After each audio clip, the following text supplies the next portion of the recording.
Bom, o tema da nossa lição hoje é a 10ª lição do ano de 2024, está na primeira página do nosso material didático, a promessa da proteção divina. Então, é um trimestre que está sempre trazendo o tema promessa.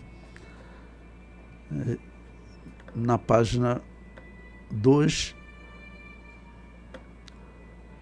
desculpa, ficou até o subtema da lição 8, mas considere a lição 10, a promessa da proteção divina, aí na página 2.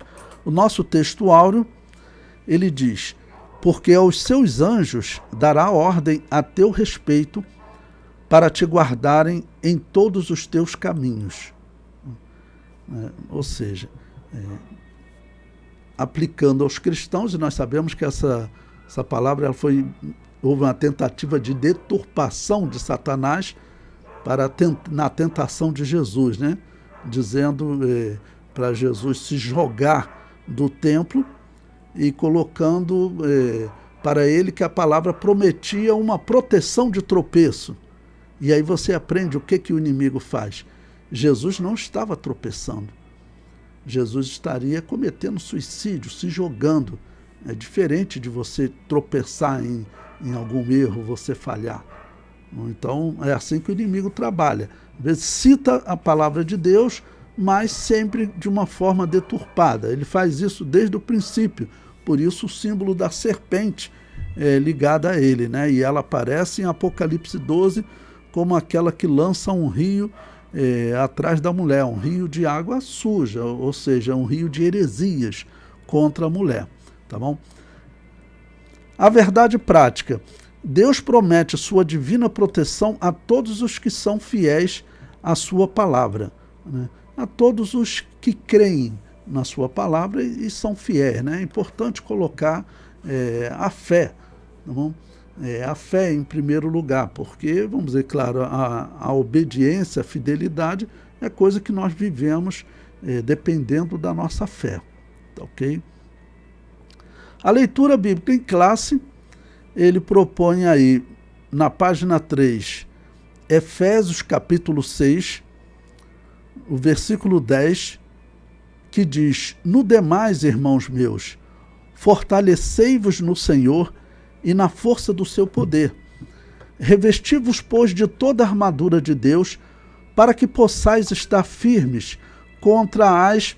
Aí o apóstolo Paulo usa aqui uma expressão, as astutas ciladas do diabo. Ou seja, o que o diabo faz para derrubar o cristão, ele não vai fazer, vamos dizer, de forma clara.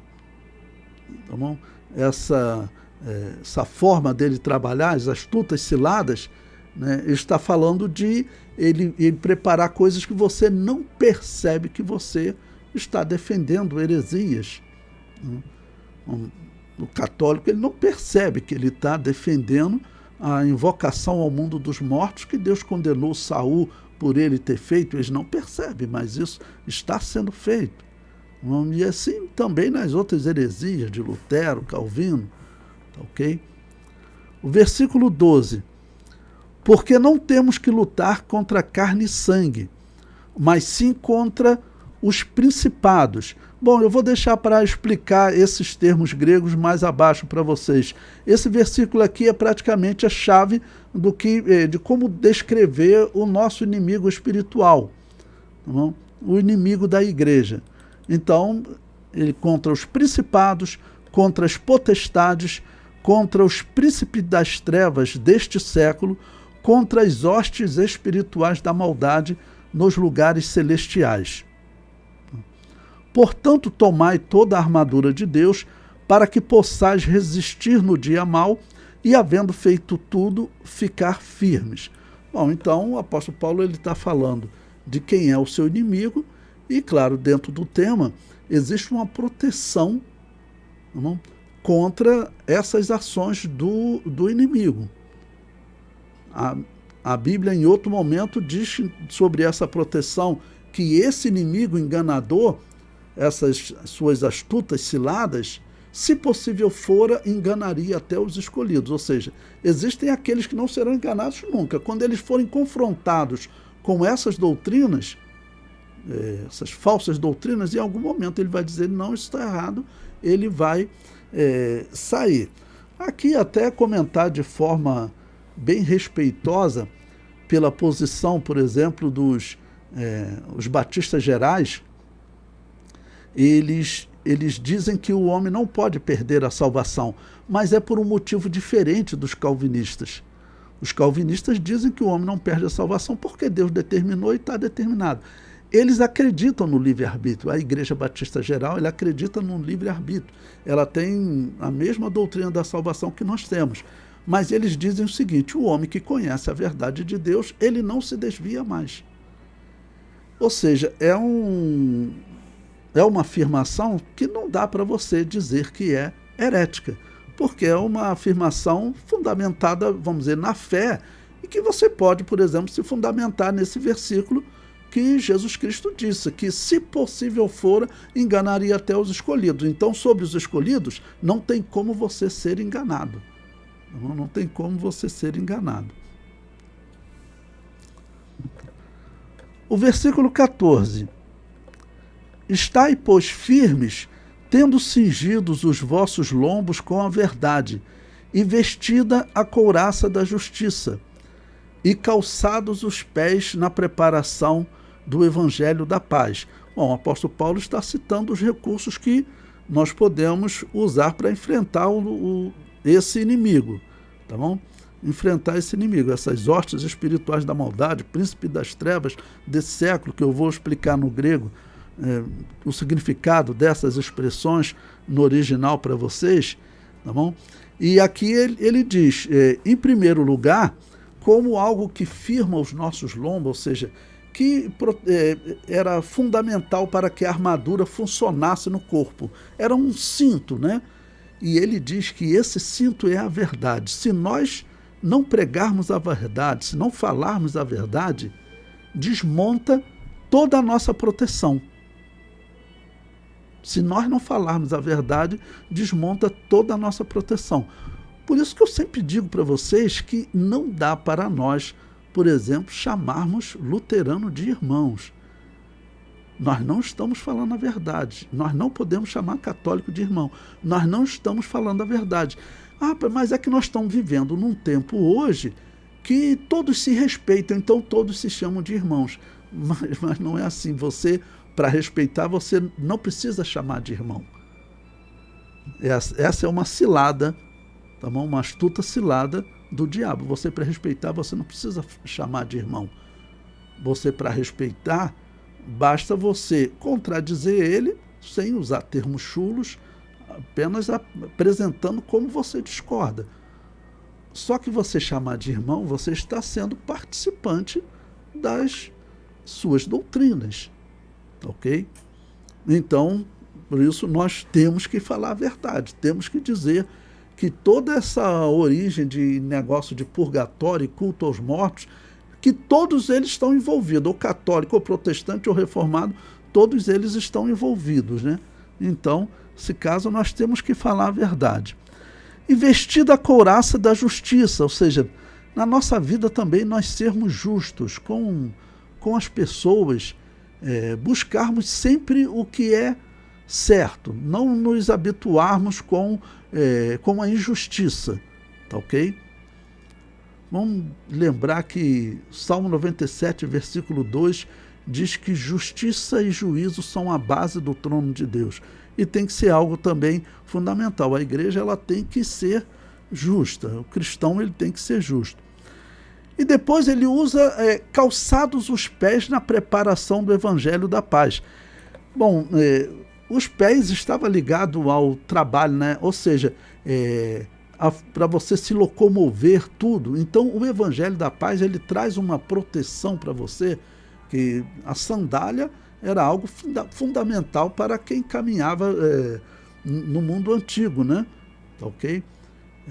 Até pela proteção do pé, por causa de poeira, tudo. Então você está com o pé calçado, né? Nos dias de hoje nós chegamos a uma perfeição, né? Uma diferença grande. E você vê a diferença de alguém andar calçado, né? Com um tênis, com um super amortecedor, ou a pessoa andar descalço. Ou seja, aí você consegue perceber bem.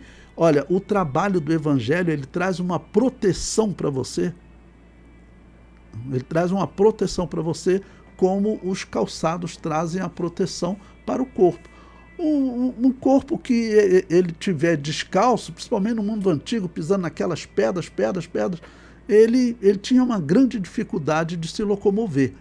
Então, aquele calçado, ele era fundamental.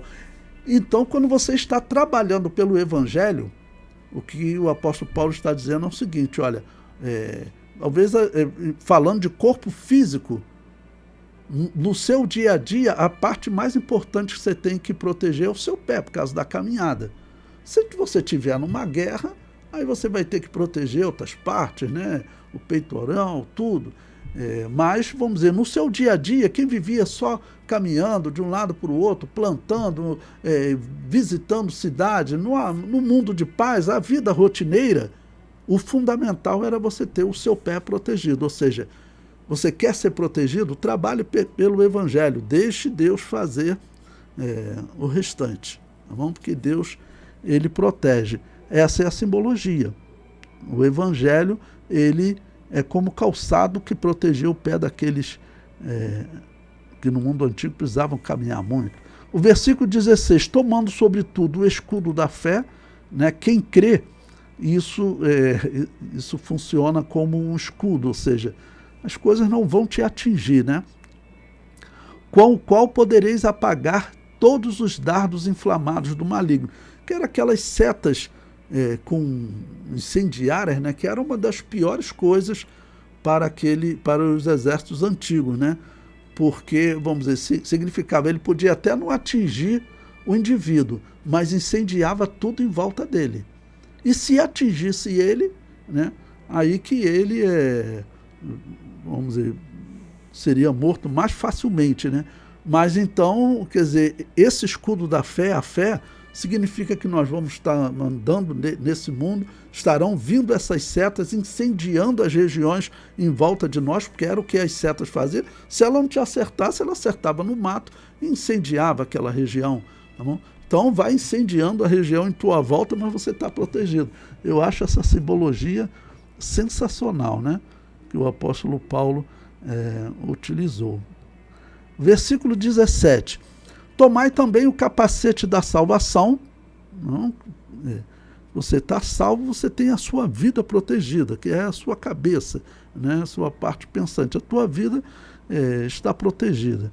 Se você viver, você vive para Cristo. Se você morrer, você morre para Cristo. A tua vida está protegida. E a espada do Espírito, que é a palavra de Deus. Bom, ela serve tanto para se proteger quanto para atingir o inimigo. A única maneira que nós temos de atingir esse reino das trevas, essas heresias que estão pregando aí na igreja todos os dias, a única arma para nós atacarmos, né, e conseguir desfazer essas heresias dele é a palavra de Deus. E é interessante que, por isso, a espada, ela tanto protege, quando a pessoa vem, normalmente eram espadas que se lutavam, né? Vinha com a espada te atingir, você usava a espada para se defender e para atacar. Tá bom? Então, o único recurso que nós temos para atacar também o reino das trevas está nas palavras. Está nas palavras, ou seja, no ensino da palavra de Deus. Por isso é que nós encontramos na história igrejas cristãs que elas nunca pegaram em armas nem para se defender. Por quê? Porque o conceito a única arma que nós temos é a palavra. É a única arma que nós temos. O Salmo 91. Aquele que habita no esconderijo do Altíssimo, à sombra do Onipotente descansará. Direi do Senhor, Ele é o meu Deus, o meu refúgio, a minha fortaleza, e nele confiarei. Porque ele te livrará do laço do passarinheiro e da peste perniciosa. Ele te cobrirá com as suas penas e debaixo das suas asas estarás seguro. A sua verdade é escudo e broquel. Não temerás espanto noturno, nem seta que voe de dia, nem peste que ande na escuridão, nem mortandade que assole ao meio-dia. 1000 cairão ao teu lado e 10.000 à tua direita, mas tu não serás atingido. Somente com os teus olhos olharás e verás a recompensa dos ímpios. Né? Bom, aplicando aos cristãos, comparando com o que o apóstolo Paulo falou, né? Esses dardos inflamados do maligno, você se livra deles, mas quem é atingido é o matagal que vai botar fogo e também os outros que eles não estão preparados, não seguem essa palavra, não estão entre esses escolhidos, esses que realmente aceitam a fé em Jesus Cristo. Tá bom?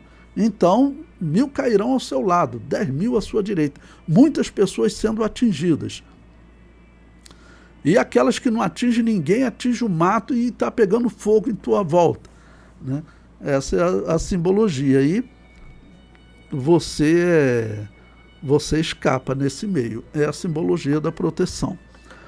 Bom, prosseguindo a introdução da nossa lição, diz: nesta lição tomamos Efésios capítulo 6, versículo 1 e o Salmo 91 para estudar a promessa de proteção que Deus faz ao seu povo diante das investidas do maligno contra as nossas vidas.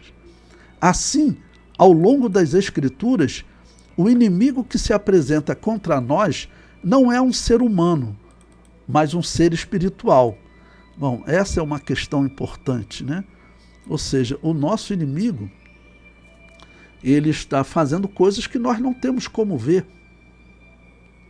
Nós não temos como saber o que ele está planejando. Nós temos que depender da proteção de Deus. Então, falando do mundo espiritual, nós temos que depender da proteção de Deus, porque, de outra maneira, nós não vamos conseguir vencê-lo. Foi a mensagem de Deus para Jó. Quando Deus fala para Jó, falando de Satanás na figura do Leviatã, Deus diz que ele não podia vencê-lo, nem fazer aliança com ele. Não? E quem era essa figura? Você vai lá em Levítico 27:1, Leviatã é Satanás, era um símbolo de Satanás. Deus está dizendo que você não pode vencê-lo nem fazer aliança com ele. Tá bom? Ou seja, é a descrição desse inimigo. Você depende de Deus para poder ter essa vitória. Tá bom? Ou seja, porque ele é um inimigo espiritual, você está no mundo físico, você não tem como saber dessas ciladas dele. E prossegue: por isso a nossa batalha não é contra carne e sangue, mas contra Satanás e seus demônios.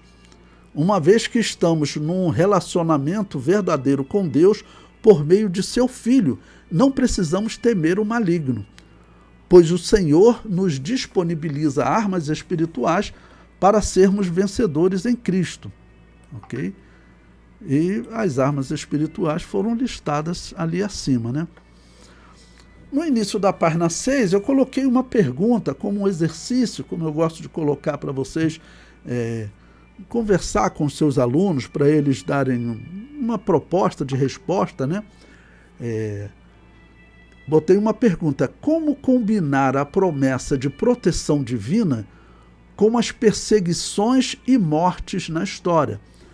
Bom, principalmente do Império Romano, nós sabemos que temos muitas atas de como os cristãos foram mortos. Você tem o livro Espelho dos Mártires, que conta como a Igreja Católica nos matava. Também o livro dos Mártires, publicado pela CPAD, que mostra como os católicos e os protestantes nos matavam. Então, você tem todos esses livros que contam essas histórias.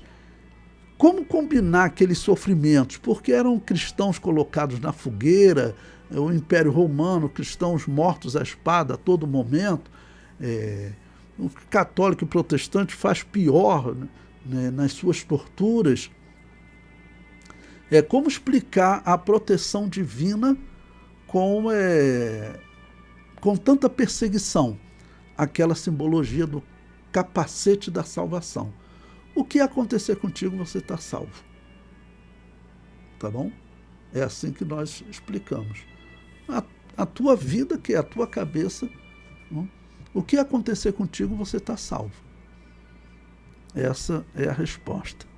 Aí dá sugestão a eles de participarem, né?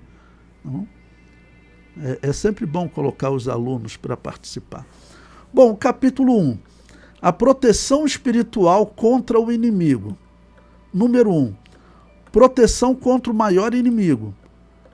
Há uma batalha espiritual em que o cristão está diretamente envolvido. Nesta batalha, o diabo é o nosso inimigo. Para enfrentá-lo, a Bíblia nos apresenta algumas diretrizes indispensáveis.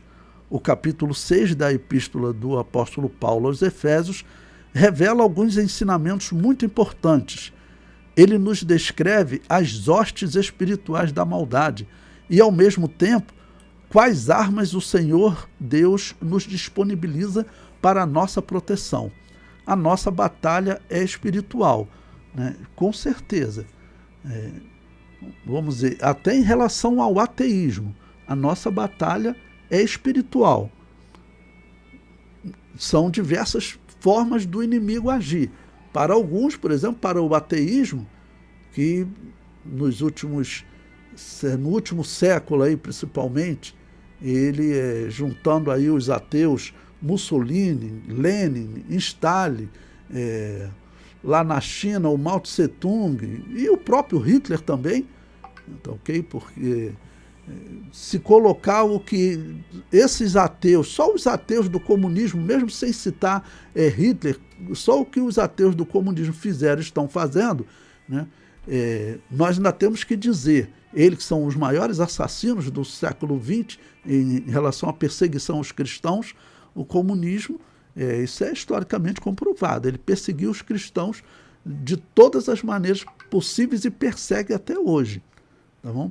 Ele divide com os países islâmicos, mas o comunismo ainda persegue mais, porque o mundo islâmico, como eu sempre digo, ele deixa o cristão viver em paz. Se você tiver aí na sua igreja, não tentar converter nenhum muçulmano, eu não crio problema para você. Mas o comunismo não. O comunismo, ele olha para o cristão e diz que ele tem que ser controlado.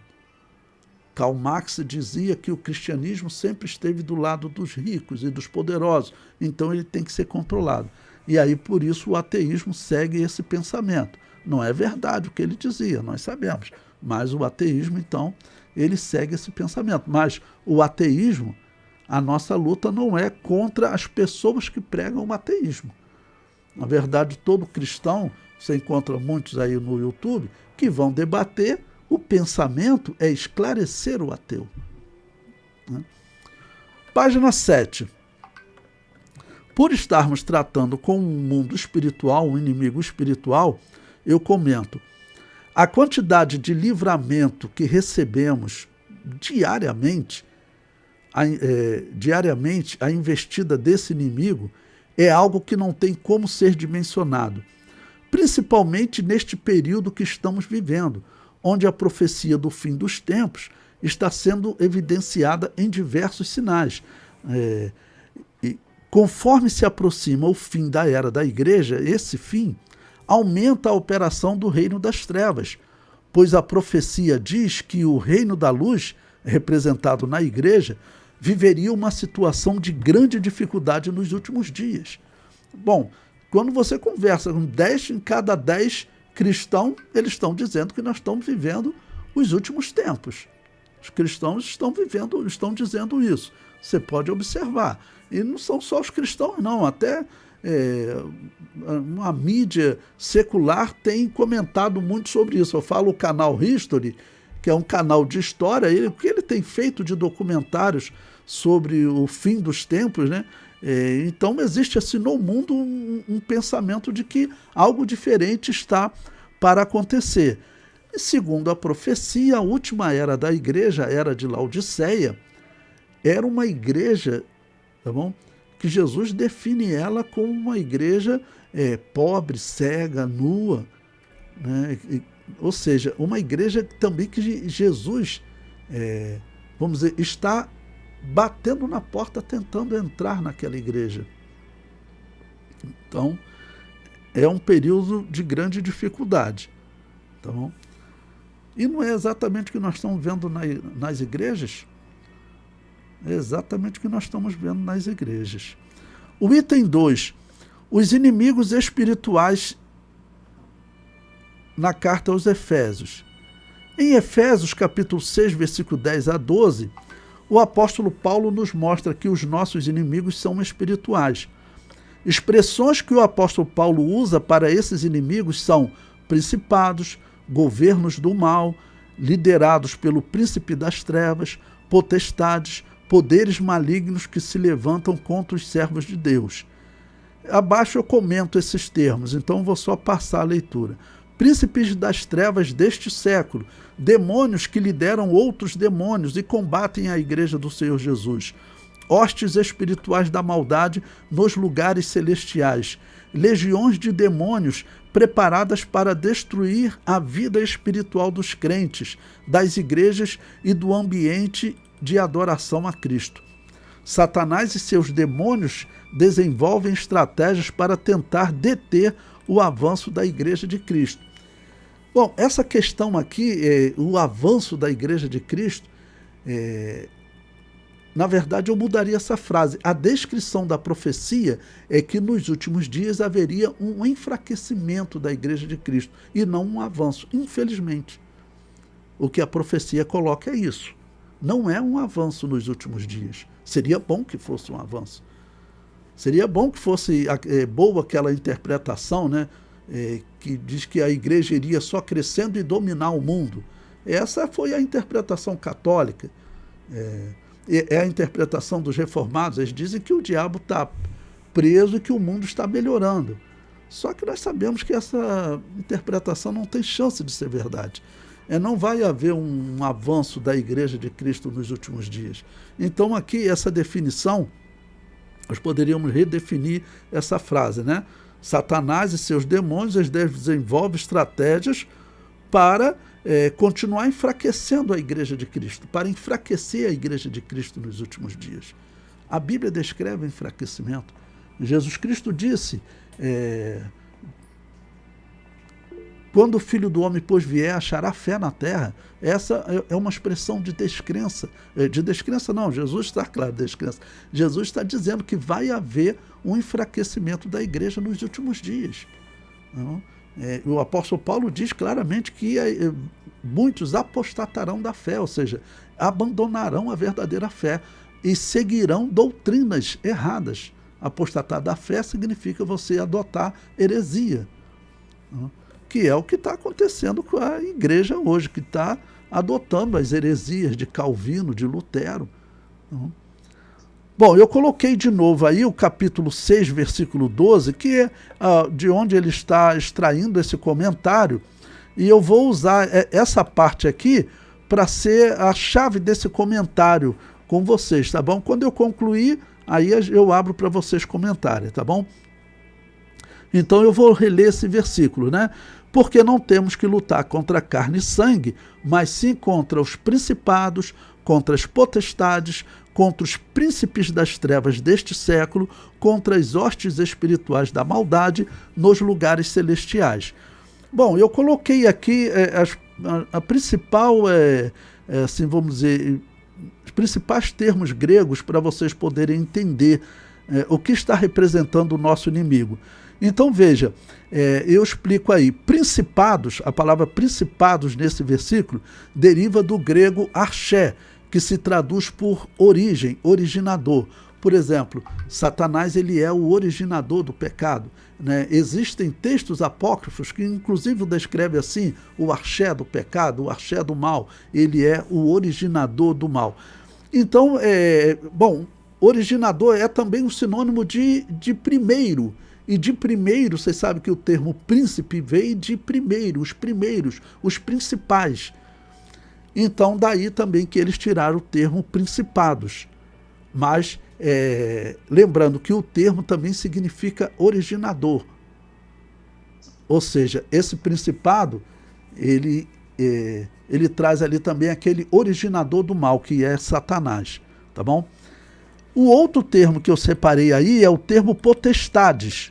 Vimos principados, o termo potestades, eu comento abaixo.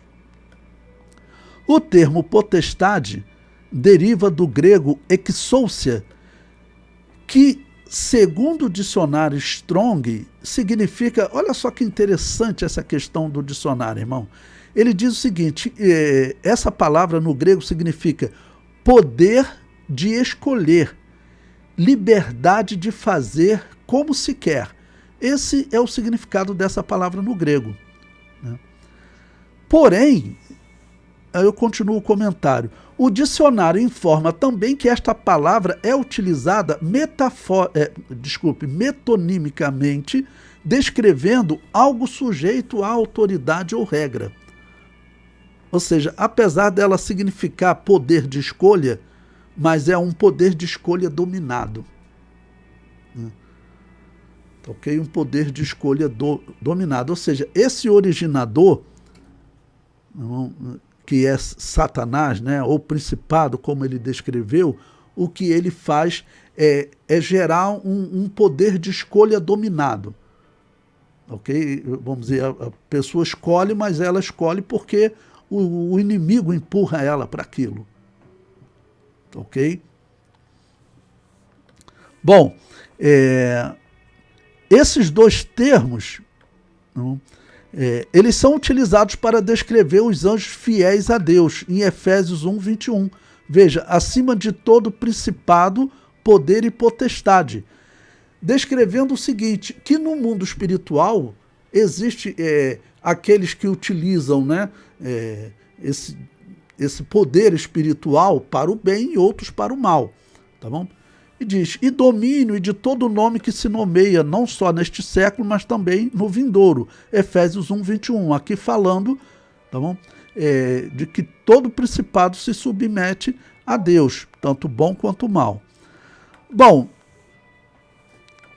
Paulo prossegue na sua descrição. Nós vimos até potestade, aí depois ele diz os príncipes das trevas. Tá ok? É o próximo termo que nós temos para analisarmos. São os príncipes das trevas. Eu comento. O termo príncipe das trevas é tradução do grego cosmokrator. Termo formado de dois termos gregos. Cosmos, que vocês conhecem, que se traduz por mundo, e krator, que se traduz por senhores. Logo, o termo significa senhores do mundo. Dependendo da tradução que você procurar, você vai encontrar senhores do mundo. É o significado desse termo. É interessante que esse termo cosmos, ele passou a ser aplicado ao termo mundo, né? Porque esse mundo, o universo e todo esse mundo aqui, os gregos chamavam de belo, de beleza. Mas aí passou a significar só mundo, tanto que vocês têm os produtos cosméticos, que são os produtos de beleza. Tá bom? Então, cosmo significa, é usado hoje como mundo. Mas então, os senhores desse mundo, ou seja, esses príncipes das trevas, ok? Eles são, no caso, para traduzir essa palavra literalmente, cosmocrator, senhores deste mundo. Tá bom? E o termo trevas, que a revista também comenta abaixo, é tradução do grego skotos, que significa tenebroso. Então, os príncipes desse mundo tenebroso seria o significado. Tenebroso significa aquilo que você não consegue ver direito, né? Tenebroso, algo é sinônimo de obscuro. Por quê? Porque, falando pelo lado doutrinário, o mundo, como eles estão sendo enganados, eles caminham para o local do abismo sem ver para onde eles estão indo. Estão caminhando para a degola e não conseguem ver para onde eles estão caminhando. Esse é o significado. Tanto que eu falo, a pessoa que acredita nas heresias, para ela ser tirada daquele processo, é mais difícil do que o ímpio, às vezes, ser tirado. Porque às vezes você ia pregar, vamos dizer, vai pregar para uma pessoa que ela se reconhece estar num estado lastimável, às vezes de drogas, né, de um monte de problema, mas e a pessoa que está na seita? Ok? Bom, na página 10, segundo o dicionário Strong, esse termo, escotos, o termo era utilizado para descrever pessoas nas quais a escuridão se torna a realidade que as governa. Olha que significado horrível, né? Mas interessante, né? Qual era a realidade dela? Né? A realidade que a governa é as trevas. Esse era o significado, a escuridão. Ou seja, a pessoa fica num estado de não conseguir ver. Tá bom? O termo século é tradução do grego aion, que se traduz por tempo. Ou seja, Paulo está falando de um tempo tenebroso, tempo das trevas. Porque é interessante esse termo tempo e não século. Esse termo tempo é melhor. A palavra aion, ela é melhor traduzida por tempo, em primeiro lugar, do que século. E por que isso é importante na linguagem do apóstolo Paulo? Porque na linguagem dos hebreus, a expressão tempo, ela tinha um significado especial. Esse período chamado, que nós chamamos de Era da Igreja, dispensação da graça, esse período, ok? O Novo Testamento também, ou na profecia do Antigo Testamento, ele é chamado também de tempo dos gentios, ou o tempo do Pentecostes, o quarto tempo determinado lá em Levítico 23. Lá são 7 tempos determinados. O tempo da morte do Messias é a Páscoa. O tempo de tristeza pela morte do Messias era o Panzarmo, o dia seguinte.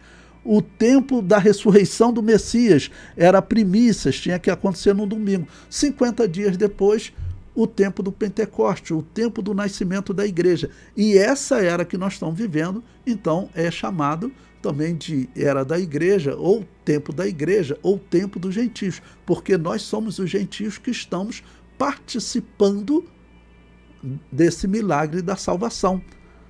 Porque Deus estabeleceu a simbologia lá em Levítico 23, que o Pentecostes era isso, o momento em que os gentios participam da salvação com Deus. A nossa interpretação está perfeita de acordo com Levítico 23. Os judeus, eles nunca conseguiram ver isso na história.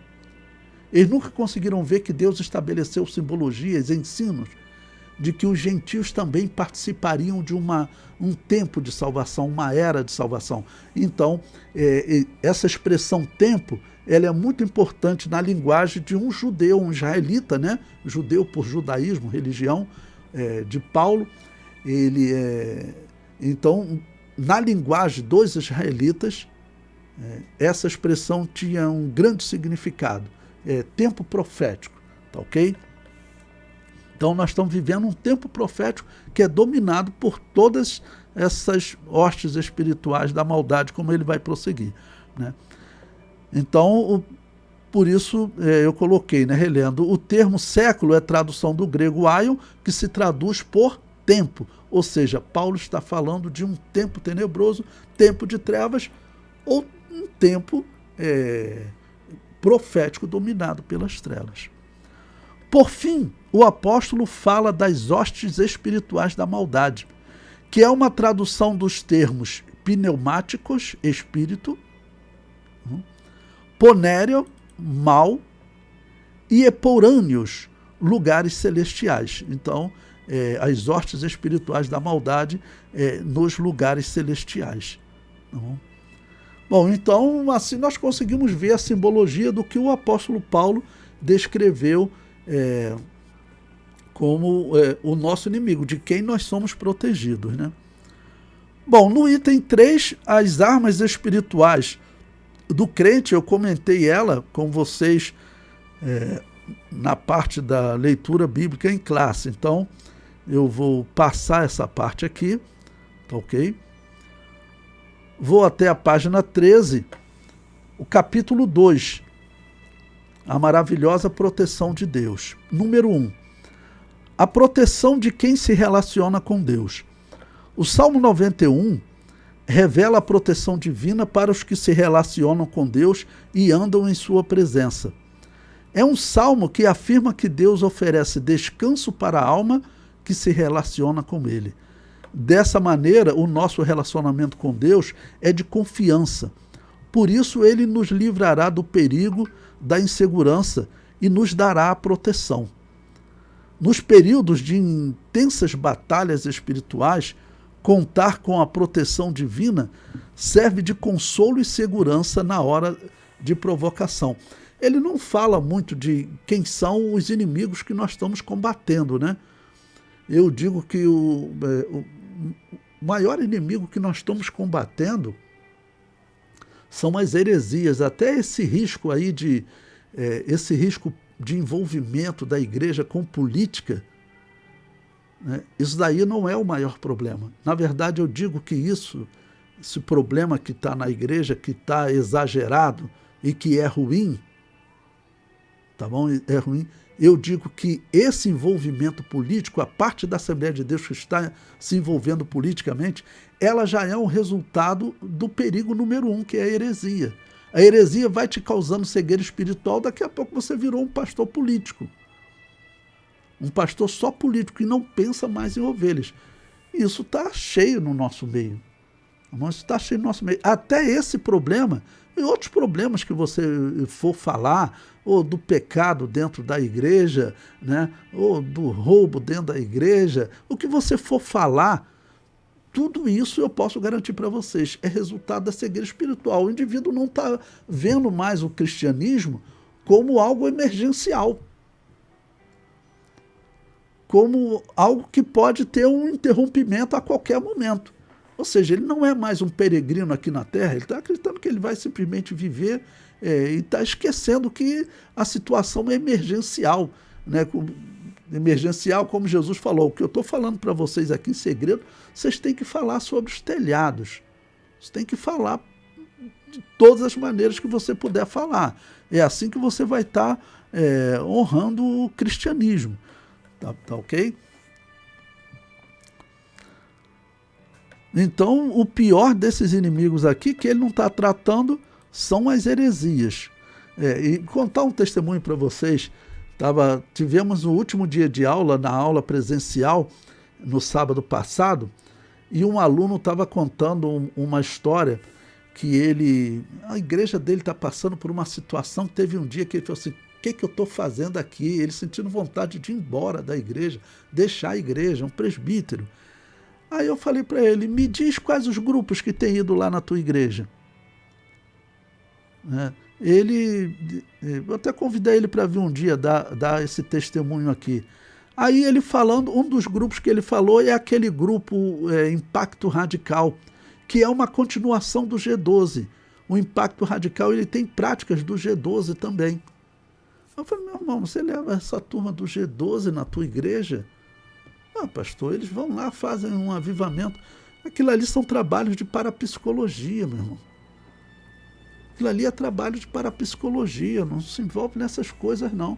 Por isso que vocês estão aí. Daqui a pouco, o culto para você já é algo horrível, né? Bom, vamos ao item 2.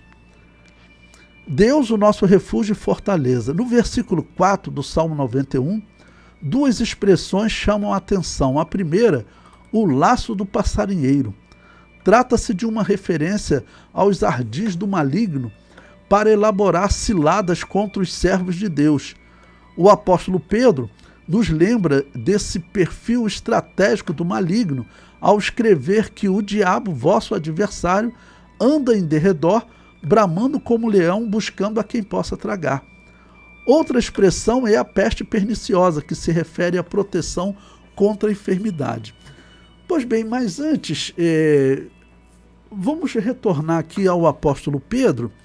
Eu gostaria que vocês anotassem uma referência que eu não coloquei aí, mas eu vou pedir vocês para anotar essa referência para você poder ler. Vamos abrir na carta do apóstolo Pedro.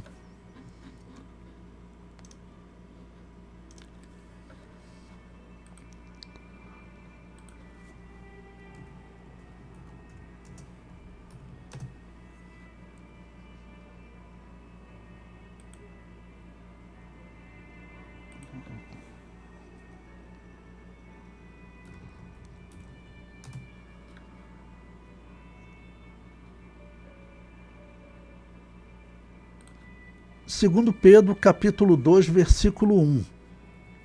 Anotem essa referência.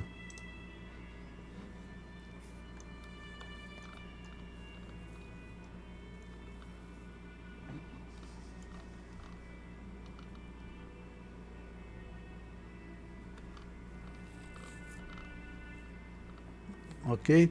Bom, eu vou ler. 2 Pedro, capítulo 2, versículo 1, diz o seguinte: E também houve entre o povo falsos profetas, como entre vós haverá também falsos doutores, que introduzirão encobertamente. Ok? Introduzirão encobertamente. Esse termo aqui que o apóstolo Pedro utiliza, encobertamente heresias, ele significa o quê? Ele significa você ensinar uma heresia, uma doutrina errada, de maneira que você não perceba que você está pregando aquela heresia. Tá bom? De maneira que você não perceba que você está pregando aquela heresia. Eu vou colocar aqui.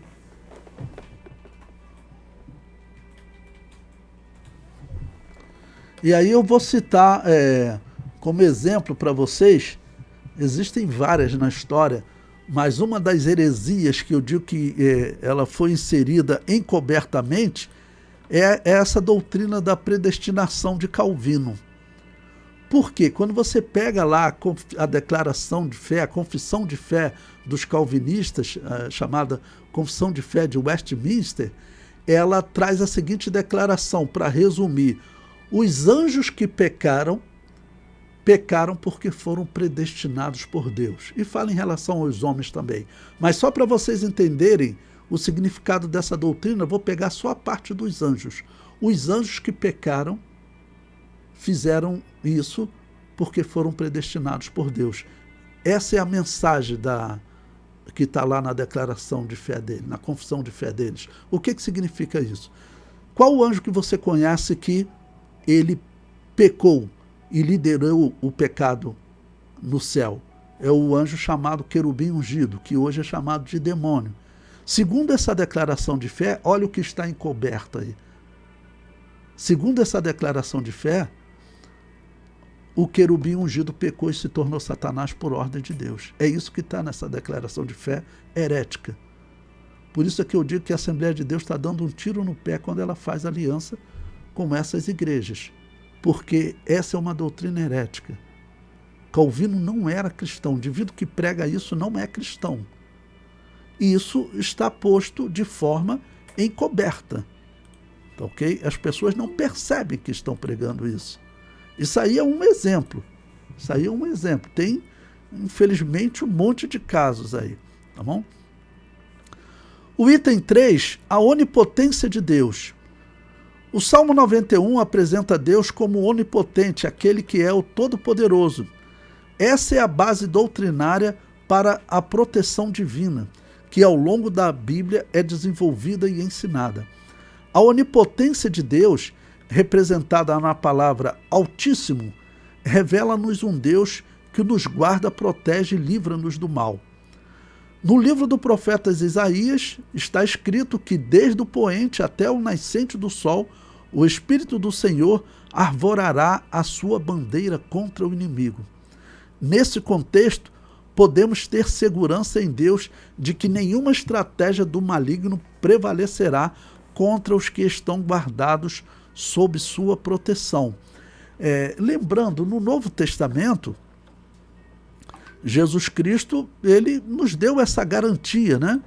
Então, falando sobre a igreja de Jesus, ele diz que ninguém pode arrebatar as suas ovelhas dos seus braços. Ninguém pode arrebatar. Ok?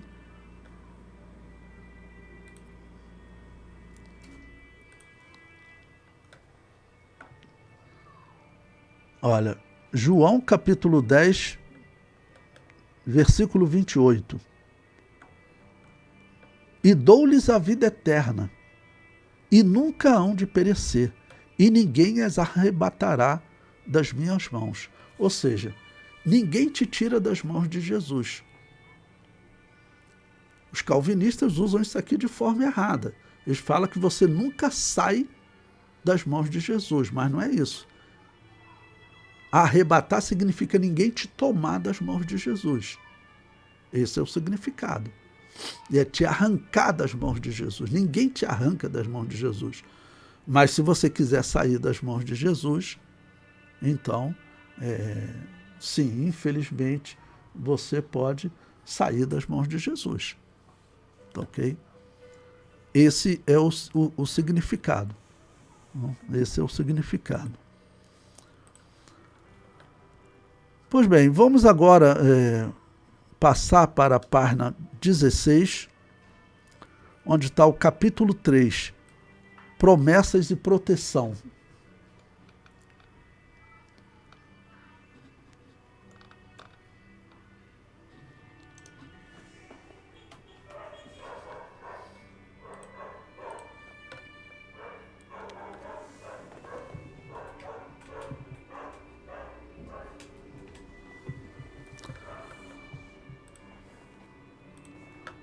Número 1 diz o seguinte: os inimigos serão derrotados. Ao longo da história, muitos inimigos têm se levantado contra os planos de Deus para a sua igreja. Contudo, há uma promessa gloriosa relacionada com uma doutrina das últimas coisas, em que todo império, potestade e força que operam para o mal serão aniquilados. O Senhor Jesus colocará todos os inimigos debaixo de seus pés, inclusive o último deles, a morte. Por isso, tudo está sendo preparado para a vitória final de nosso Deus, cumprindo o que o Senhor Jesus disse a respeito da igreja. As portas do inferno não prevalecerão contra ela. Ok? Então, as heresias, se possível for, enganaria até os escolhidos. Os falsos profetas, se possível for, enganaria até os escolhidos. Então, tem aqueles que Deus... aqueles que têm a fé verdadeira, eles são protegidos. Ninguém pode arrebatá-la das mãos de Jesus Cristo, tá ok? Ninguém pode tomá-la das mãos de Jesus Cristo. Ali ele está protegido.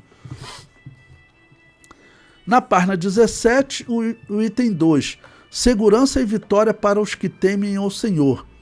Hoje, em nossa vida cristã, podemos esperar segurança e vitória em Deus.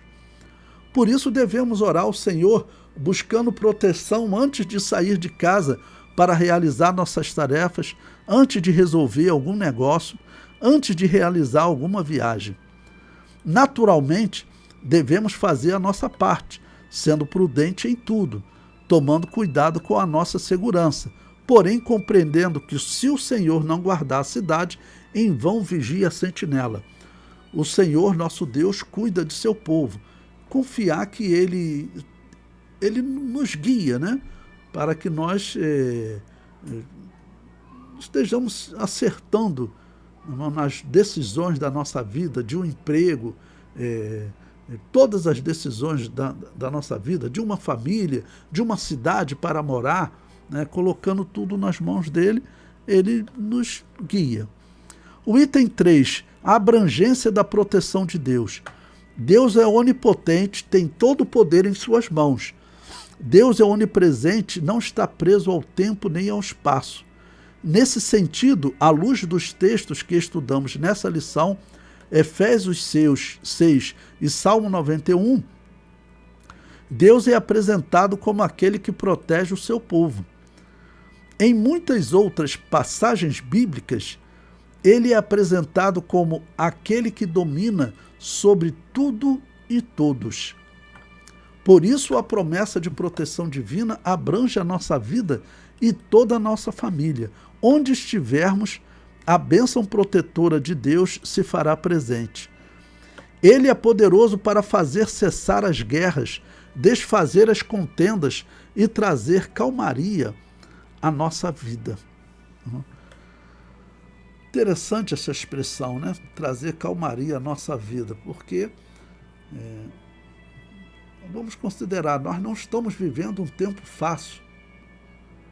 Eu estava vendo ontem o jornal da CNN, que normalmente acontece de 10 às 11 da noite, um jornal bem interessante, e tem uma comentarista, não me lembro o nome da repórter agora, normalmente são 3 que se assentam para comentar, e a comentarista, ela falou, o ano de 2025 será o ano do caos. Aí o repórter principal, né, que dirige o programa, ele falou assim, o ano do caos. Aí ela tentou até voltar atrás, aí depois ela falou assim, não, mas eu acho que vai ser um ano do caos. Porque o mundo está numa situação, falando até da vida social, que nós podemos entrar num período de dificuldade terrível. A Europa está se preparando para uma guerra contra a Rússia. Se isso acontecer, do jeito que a sociedade é globalizada hoje, o mundo vai sofrer muito. O mundo vai cair numa recessão e num sofrimento que nós não sabemos quanto tempo vai durar. Mas esse ano de 2025 é um ano que está causando esse temor. Isso foi no comentário de ontem. Se vocês pegarem, vai no site da CNN, o nome do programa lá, que é de 10 às 11, que eu não me lembro agora, eles estavam fazendo esse comentário. E ela falou, olha, na minha visão vai ser um caos, porque eles estão prevendo coisa ruim. Estão prevendo coisa ruim.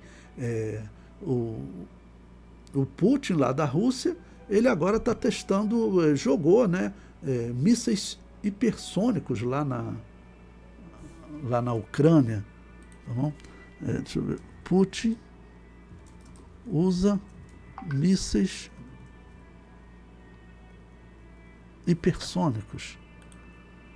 Okay? Se você procurar na internet, você vai encontrar. Ele está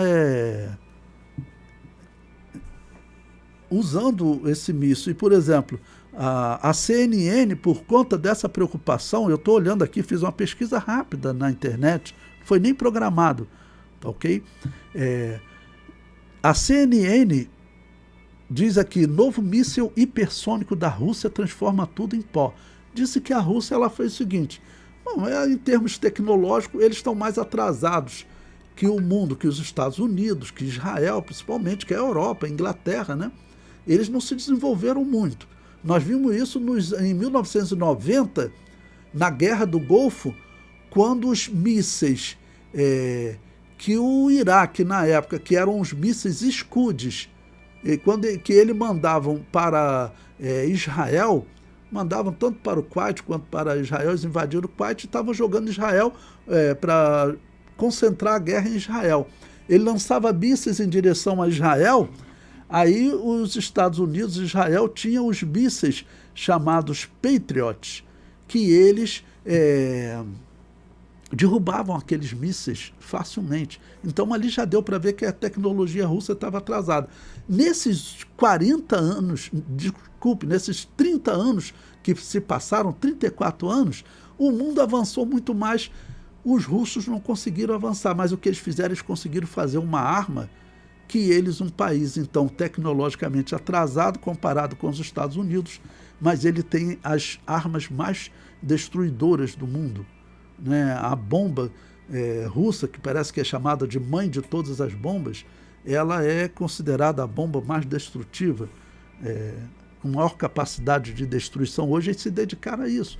Então o mundo está preocupado com essa situação de calamidade, do que pode vir a acontecer em 2025. Eu tive esse testemunho desse exemplo que a CNN falou ontem, dia 2/12, hoje é dia 3/12. Né? Bom, e a conclusão da nossa revista na página 18. Em Deus podemos desfrutar de proteção e segurança. Sabemos que a nossa vida cristã não é livre de ataques malignos. Contudo, temos um Deus que é o nosso protetor e podemos experimentar o seu refúgio e sua fortaleza. O seu Filho, nosso Senhor Jesus Cristo, nos esconde em sua presença e nos protege de todo mal. Assim, na força do Espírito Santo e vestidos com a armadura espiritual, podemos resistir às investidas e ciladas do maligno. O Deus de Jacó é o nosso escudo e refúgio.